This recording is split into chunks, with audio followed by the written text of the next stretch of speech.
Hello and welcome back to Through the Trapdoor. I'm Emily. And I'm Katie. And this is our podcast where we read you Harry Potter fan fiction. That's what we do. Almost every week. Sometimes. Maybe. When there's not weather. All right. Are you ready to continue? I'm ready to continue. Chapter 8. Christmas at the Cottage. Yes. Last week ended with Lily and Petunia getting into a big fight and her saying, James is so lucky he doesn't have siblings. I wish I had a brother, James complained, bouncing a little purple bouncy ball against the wall. Sirius had found it at a muggle shop last summer after taking his unauthorized trip on his flying motorcycle. James was sitting in the chair at the desk in his bedroom, and Sirius was lying on James's bed. What'd you need a brother for? You have me. I was literally just going to say that, and then I noticed that Sirius says it, so I refrained. Sirius said matter-of-factly, flipping through a Quidditch magazine. On the cover was a picture of Sandra Chic, winking and waving.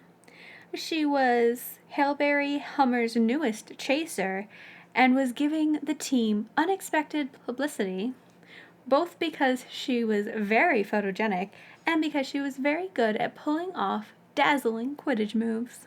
Way to go, girl.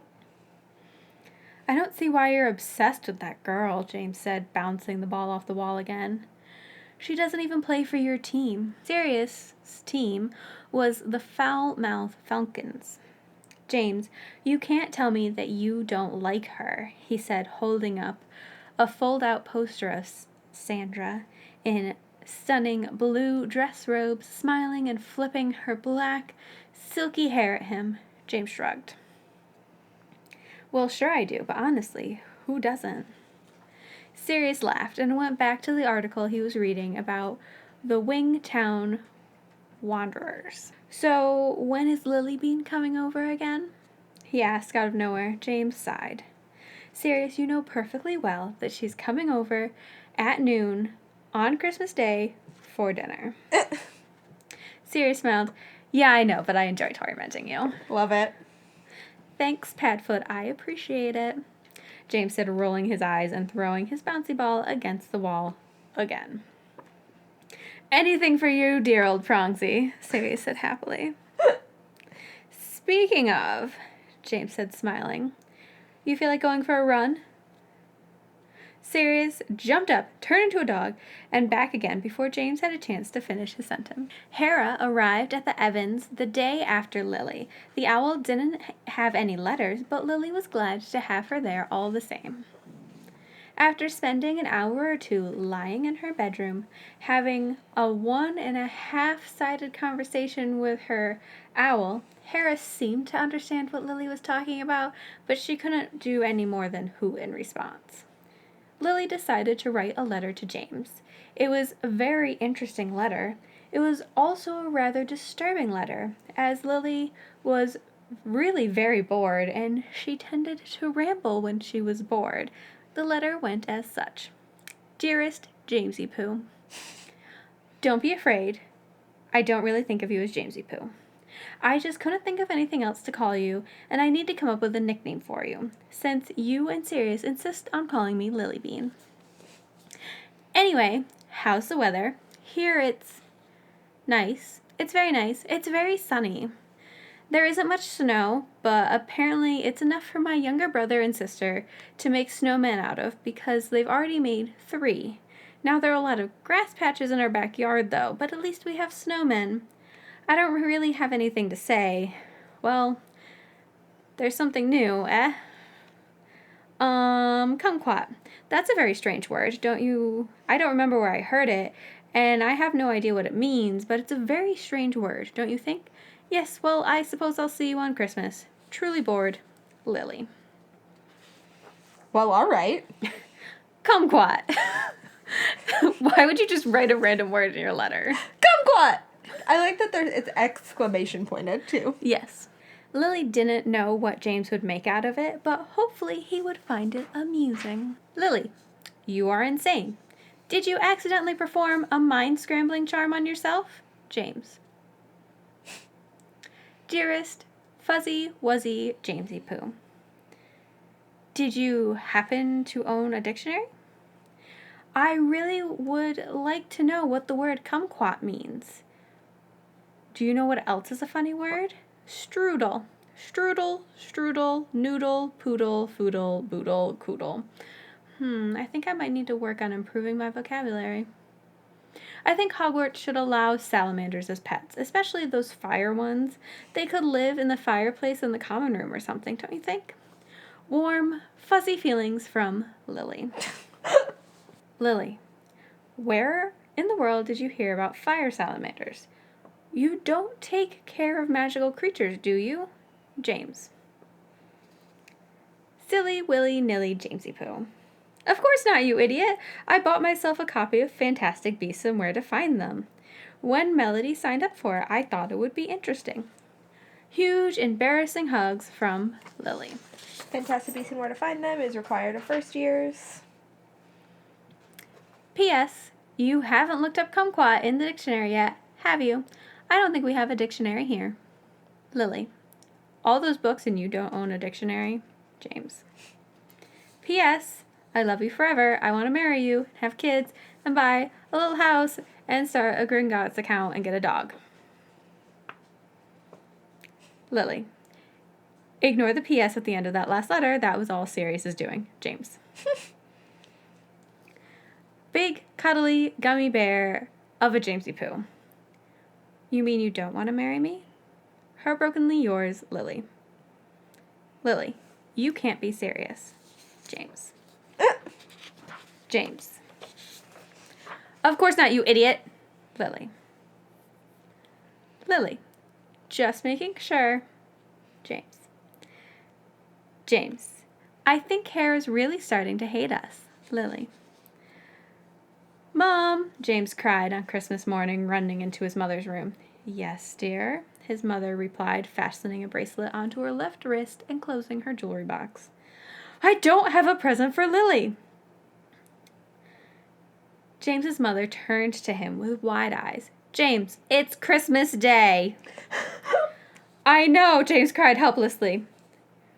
Where do you expect to get a present? Diagon Alley is closed. I don't know, that's why I came to you. Mrs. Potter sighed, shook her head. James, I don't have any extra presents. I can't just pull them out of thin air and give to Lily. That's just not the way things... Wait a minute, Lily. James looked rather confused. Yes, Mom, that's what you just said. I think I might have something, she said excitedly, opening her jewelry box. Lily, are you ready yet? Almost, Mom, Lily yelled down the stairs to her mother. It was 10:30 on Christmas morning, and Lily had just had a rather eventful morning with her siblings. They hadn't appreciated each other's gifts, except Dean. He loved everything, as usual. And they'd fought all during breakfast. Lily's father had been threatening to make them all stay home instead of going to the Potters, which was, of course, what Petunia and Daisy wanted, so that didn't really work as a threat. Lily straightened out her skirt and fussed over her green sweater one more time before sighing, flipping off the light switch and running downstairs. Oh, Lily, you look just lovely, her mom said, beaming. Thanks, Mom, she said, smiling, and noting the sour look on Petunia's face. Her sister was looking just as horse-like as ever, in a frilly red dinner dress that did not flatter her wiry, bony figure. Lily was shorter and slightly stockier than Petunia, but had never felt awkward for it because she'd always considered Petunia far too gangly. Actually, Lily rather liked her appearance. Lily's other siblings were standing beside Petunia. Daisy looked nice, as usual. She had blonde hair like Petunia, but her face was more like Lily's, and she was wearing a cute navy blue dress with a bow that tied in the back. Dean was wearing dress pants and a polo shirt and looked absolutely adorable. He looked just like her dad, with flaming red hair, freckles, and dark brown eyes. Well, let's go. We're going to be late, Lily's dad said, ushering them out the door. The car ride was mostly silent. Lily and Dean joined their mother and father in a few verses of Deck the Halls, but Lily trailed off eventually, and Dean didn't find any fun in it without his older sister, so he dropped off a few moments later. and Mr. and Mrs. Evans eventually gave up. Lily spent most of the ride staring out the window. The day had started out cloudy as they left home, and it started snowing. By the time they reached the Potters, the snow was coming down in blankets. I don't understand why they all of a sudden decided to go to the Potters' house for Christmas. Like, I feel like it was a very, like, spur-of-the-moment decision while they were all standing on the platform. And the Potters were just like, come to Christmas! Yes. Unless, like, the Blacks are also there. Well, I feel like they will probably also be there, but still, at the same time, like, it just feels weird that it's like, oh, on Christmas, we're all going to get together. All of these people that not a lot of you all know. Right, like, do you want to come to Christmas dinner with all of your muggle children in my wizard house? Yeah. It feels like a weird situation. But also at the same time, their daughter did spend a week there over the summer. So yeah. I don't know. I could kind of see if it was like... sometime during the holidays go over for dinner, but maybe not on Christmas. Yes. Like, that would feel less weird. Yeah. If it was like, oh, like, the weekend after Christmas, we're going to go to the Potters and we're all going to have dinner. Right. But not like, oh, for Christmas, we're going to have Christmas dinner with the Potters. Right. A family who everyone doesn't really know except Lily. Yeah, that is a little... It's like they're trying to be in-laws, but they're not there yet. Right. The ride took about 45 minutes, and Mrs. Evans pulled up to a wrought iron gate with an ornate letter P wrought into it. Mr. Evans twisted around in his seat to give the kids his usual speech about what would happen if there was any fighting while there were guests in someone's house. Mrs. Evans rolled down her window and leaned out to talk to something or someone that was apparently very low to the ground. Lily, curious, peered over Dean's head and out the window, trying to catch a glimpse of who or what it was that her mother was talking to. She caught a glimpse of pointy ears and heard a shrill voice speaking to her mother. It was a house elf. After a few minutes, Mrs. Evans leaned back inside the car, rolled up the window, the gate swung open, and they drove through. Lily noticed something peculiar as they drove. If she looked behind the car, she couldn't see the road, and if she looked out the front of the car, she could only see about 10 feet of road before it simply stopped. But it didn't really stop because a few seconds later, more road appeared. No one in Lily's family seemed fazed by this. In fact, her mother drove as though this were all perfectly normal. Perhaps, Lily mused, her mother had gotten used to this last summer when she'd come to pick Lily up. Or perhaps, Lily thought again, the road looked perfectly normal to her family. The drive to the Potter's house actually took another 15 minutes when the mansion first came into view. Lily's heart leapt through her throat. And by the time they reached the front door, there was a curious dance of butterflies in her stomach. She was back. She was back at the most amazing house in the world. Back with the people who understood magic. Back with James. Lily nearly fell out of the car. She was so eager to see the house again, and was the first one at the door, where she waited impatiently for the rest of her family to collect themselves. Dean was next, followed by her mom, then Daisy, then her dad, carrying a very large shopping bag of presents. Petunia took as long as possible to get out of the car, purposely to annoy Lily, and took her sweet, precious time walking to the door. It didn't matter, however, because Mrs. Potter had already come to the door to greet them, and Petunia had to jog to catch up with her family. Lily smirked at her sister as Mrs. Potter escorted them all into the living room, where a group of adults Lily didn't recognize were seated.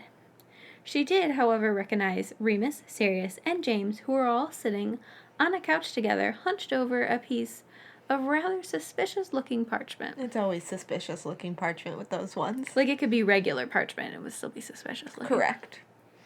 This is clearly the map. Yes. Also in the room stood a very large, very decorated Christmas tree, sparkling with tinsel and ornaments and fairy lights. Wreaths and garland and sprigs of holly and mistletoe decorated the rest of the room, as well as a dozen more glittering fairies. Mrs. Potter introduced Lily's parents to the other adults, who turned out to be Sirius and Remus's parents. Then she turned to Sirius, Remus, and James and cleared her throat. The boys looked up from the parchment, which James hastily shoved into his pocket, and noted Lily's presence with equal looks of mischievousness on their faces. "Boys, I believe you know Mrs. Potter began, but Sirius didn't give her the chance to finish. "Lily Bean!" he cried, jumping up and wrapping her in one of his embarrassing hugs. Lily's face turned red, and she hastily extracted herself from the embrace, patting Sirius awkwardly on the shoulder. Sirius's parents were looking at their son with equal expressions of disapproval on their faces. Mrs. Potter, playing the gracious host, was pretending nothing had happened and ushering the Evans towards the couch. And the Lupins looked as though they thought the spectacle was highly amusing. Petunia, Lily noted, looked rather alarmed. Sirius, ignoring everyone as usual, dragged Lily over to the couch where James and Remus were still seated and sat her down between himself and Remus. Lily missed the obvious look of disappointment on James's face and was rather confused when Remus and Sirius started laughing. "I'm so sorry my husband isn't here yet," Mrs. Potter apologized, taking a seat, "but he had some ministry business to take care of. Emergency, you know." Mr. Evans, completely oblivious to the significance of the statement, began asking questions about the ministry. He and Mr. Black, who was as interested in muggles as Lily's dad was in wizards, were soon firing questions at each other like nobody's business. The rest of the adults quickly engaged themselves in conversation, and Dean, who got bored if he wasn't the center of attention, quickly chimed in his 2 cents and was having a fine conversation with Mr. Lupin. Petunia and Daisy had removed themselves to the corner of the room where they were whispering unhappily. Lily turned to Sirius, Remus, and James. "What's with the parchment?" she asked curiously. "What parchment?" they replied in unison. Lily rolled her eyes. "Fine then. Where's Peter?" "Peter who?" Sirius asked. "What kind of question is that?" Remus asked suspiciously. "Who sent you?" James demanded. "Never mind," Lily moaned, putting her head in her hands. The Marauders all looked very pleased with themselves. Of course they did. Just then the door banged open. All the guests turned their heads towards the sound. Mrs. Potter got up and hurried away in the direction of the kitchens, and a moment later she returned with James's father. All the adults sat up straighter. James tensed, 2 seats away from Lily. James's father, who looked winded and slightly frazzled from under his outward composed appearance, collected himself and let his eyes sweep the room for a moment before speaking.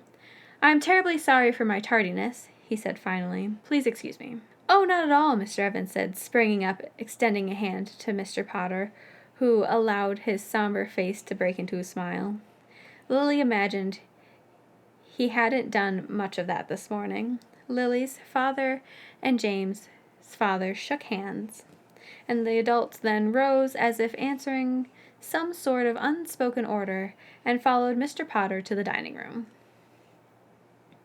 The room looked just as Lily remembered it, but the table was much larger than the last time she had been there.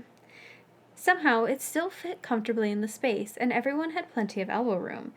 After they were seated, 6 adults on one side, 7 children on the other.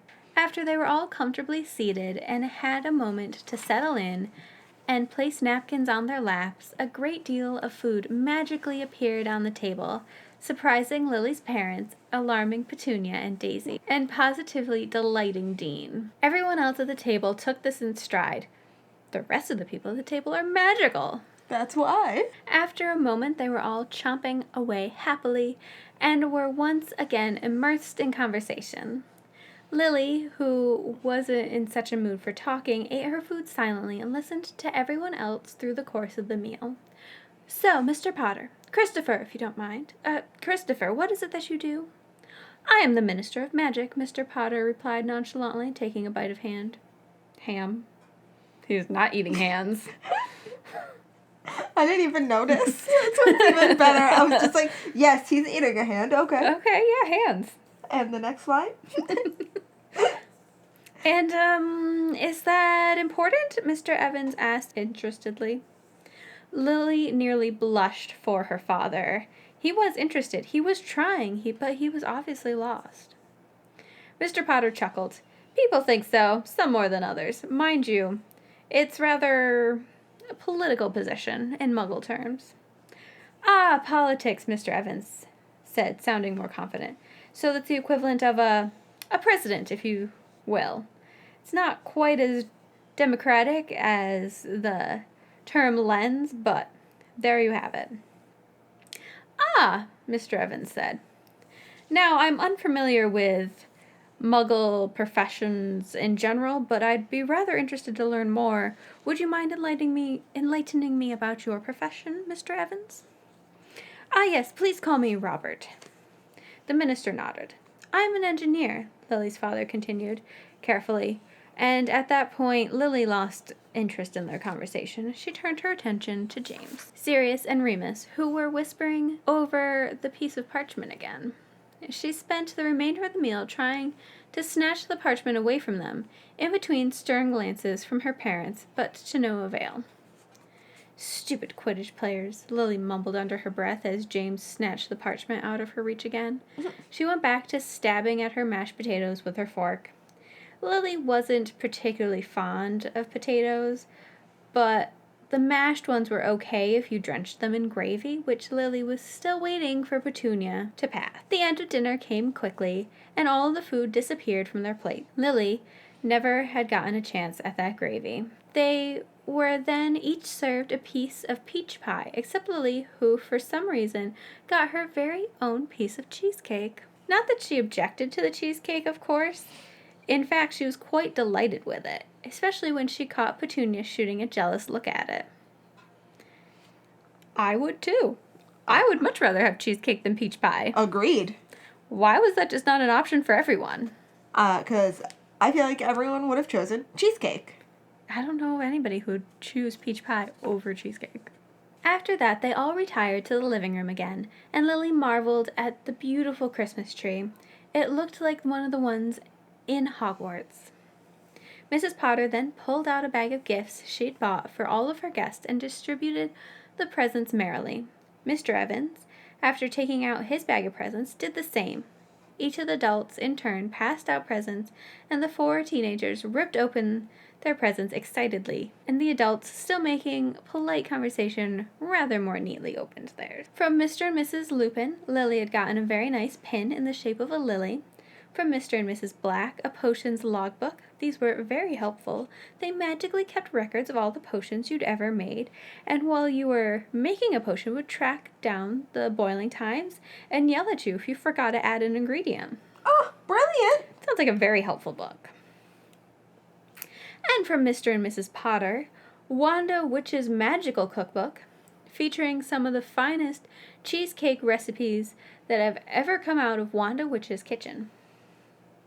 She had also gotten a present from Remus and Sirius, a bottle of Moonbeam Essence, which would be the Muggle equivalent of a rabbit's foot or a lucky penny, as a joke from Remus, and a bottle of wand cleaner, oddly thoughtful, Lily mused, from Sirius. Lily looked up from her gifts happily, preparing to inspect all of James's presents, but she was very distracted by Sirius, who was sitting on the floor surrounded by 6 identical boxes, one of which looked very familiar.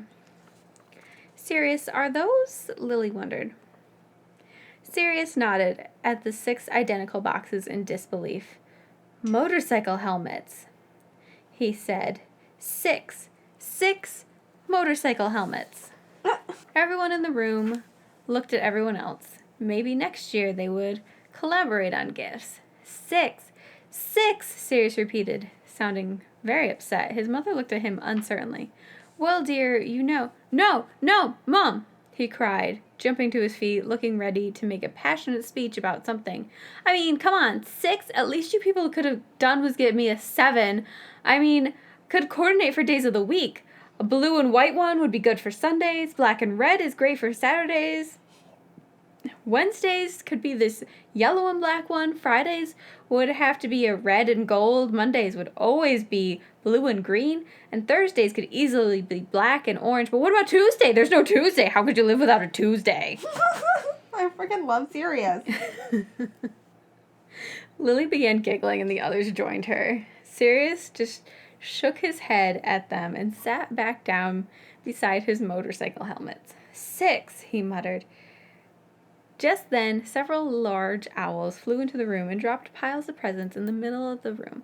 On top of the pile was a bright blue envelope emitting light sparks of light. "Ooh, it's a sparkler," Sirius said, bounding over his presents and grabbing the blue envelope. He ripped it open, and out erupted a very lifelike figure. It sparkled and shimmered and giggled at everyone. "It's Melody!" Lily cried. "Hi, everyone," the sparkly Melody said. "Happy Christmas! I'm having a fun time in the Alps, even though I'm not very good at skiing. Sirius, I wish you were here so all the food wouldn't have to go to waste at these parties. James, I wish you were here so somebody could ski into the trees with me. Remus, I wish you were here to help me with my astronomy homework. Lily, I wish you were here to see my ski instructor." Hysterical fit of laughter. "Mr. and Mrs. Black, thank you for the coat." The shimmering Melody twirled around and modeled a fancy-looking blue coat. "Mr. and Mrs. Potter, I love the hand lotion. And Mr. and Mrs. Lupin, thank you so much for the diary. Oh, and Lily, siblings, if you're there, happy Christmas to you, too. Don't eat too many sweets. Mrs. Potter is horrible with them." A very sparkly Melody flashed another smile at them. "Bye." Smiling Melody shimmered and sparkled her way into nothing. "That was wicked," Dean said in awe. "And giggly," Lily commented. "That was expensive," Mrs. Black and Mrs. Potter said together, but everyone but the Evans nodded in agreement. Then Sirius shrugged and began digging through the pile of presents. "Lily, James, Remus, Mom, Dad, Mr. and Mrs. Potter, Mr. and Mrs. Evans," he muttered, distributing gifts. "Mr. and Mrs. Lupin, blast, where's my... Aha!" He ripped off the wrapping paper of his present hastily. "We have a Tuesday!" he announced, placing the 7th motorcycle helmet with the rest of them. That's amazing. Lily giggled and began opening her present for Melody. It was a plain brown box, nothing special. She looked at it curiously and then very slowly opened the lid, hoping it wasn't magical and that nothing would spring out at her. Nothing did. She frowned and pushed the tissue paper aside hurriedly, wondering what in the world Melody would feel the need to have placed in a plain brown box. Normally, Melody hated anything plain, let alone brown, so why would she put a Christmas present in something so boring looking? Lily looked into the box, and she blinked. She looked at the ceiling and shook her head. Then she looked into the box again and began giggling. It wasn't magical. It wasn't a joke project. It wasn't plain and boring. It wasn't a book. It wasn't jewelry. It wasn't a styling product. It was a pair of shoes. Yep. "Lily, have you seen the indoor gardens yet?" James asked several minutes later. Everyone was sprawled comfortably around the living room, talking and playing with their presents. Outside, the wind was howling and the snow was coming down. "Not yet today," she replied, admiring her new shoes, which were high heel, black, and very elegant, and they looked good on her. "Come on, I'll show you," he said, getting up from the couch and pulling Lily with him. They jogged up several flights of stairs together. On the way, Lily poked him on the shoulder. "You haven't given me a Christmas present yet," she accused. James flashed a cocky grin at her. "Who says I got you one?" Lily rolled her eyes. "5 sickles says it's in your pocket." "No bets, you're starting to sound like Melody." Lily laughed. "So where's my present?" James demanded as they reached the indoor gardens. "It's around," Lily said casually. James shook his head and pulled open the door. Lily walked in and gasped. The most beautiful place on earth had become twice as beautiful. Everything was coated in thick layers of magical snow, which looked the same as real snow, but it wasn't cold, and didn't smell quite the same. It didn't smell bad, but it didn't smell like snow either. But it was beautiful. Red and white roses bloomed on snow-covered bushes. Fairies hovered in clumps, lines, patterns by trees, streams. Frozen streams ran under ice-coated bridges, and sprigs of mistletoe hung innocently everywhere. "Wow," Lily whispered. "I didn't think this place could get more beautiful." James shrugged and smiled at her. "Come on," he said, holding her hand. "I have to show you something." Lily took his hand and they walked along in silence. Knowing before they even got to where they were going, the grove of evergreen trees sparkled with snow, and Lily sat down in the middle of it without even thinking. The snow was soft and cool, but not cold. It kind of felt silky, like a blanket, and slid through her fingers like sand. Interesting, she commented. James shrugged and sat down behind her. So where's my present? Lily asked, cocking her head and looking at James. You first. Lily rolled her eyes and pulled out a small package, wrapped in red and gold paper. What is it? James asked, looking at the small thing curiously. Lily rolled her eyes. Open it, you idiot, and then you'll find out. James laughed and opened the package, frowning at the small, liquid-filled bottle in his hands. What is it? Lily rolled her eyes again. It's cologne. It's magical. Well, I made it myself. It changes scents when you change moods. James smiled at her rather lopsidedly and sprayed some of it on. Kind of strong, isn't it? He asked, coughing. Lily giggled. Only if you're feeling a particularly strong emotion, she said, batting her eyelashes. The scent of cologne got stronger, and Lily laughed as James shoved a rectangular box into her hands. I didn't have time to wrap it, he said sheepishly. That's okay, Lily said, looking at it. And if I didn't know better, she thought, as she opened it, I'd say this was very expensive. Necklace. It's a necklace, she whispered. Do you like it? James asked nervously. Because if you don't, I can... Lily put her finger on his lips. I love it, she said, not taking her eyes off of it. It was extraordinary, but at the same time very plain. Just a gold chain with a pendant on it. A letter L. It was the most beautiful thing Lily had ever seen. Oh, Lily Bean! Lily jumped and looked over in the direction of the doors. That will be serious, Lily said amusingly, taking the necklace out of its case and pulling it around her neck, fumbling with the clasp. She got it after a moment and turned to see James smiling. Thanks, James, she said, pecking him on the cheek before turning to yell over to Sirius. Over here! After a moment, Sirius and Remus came bounding through the trees, with Lily's younger brother in tow.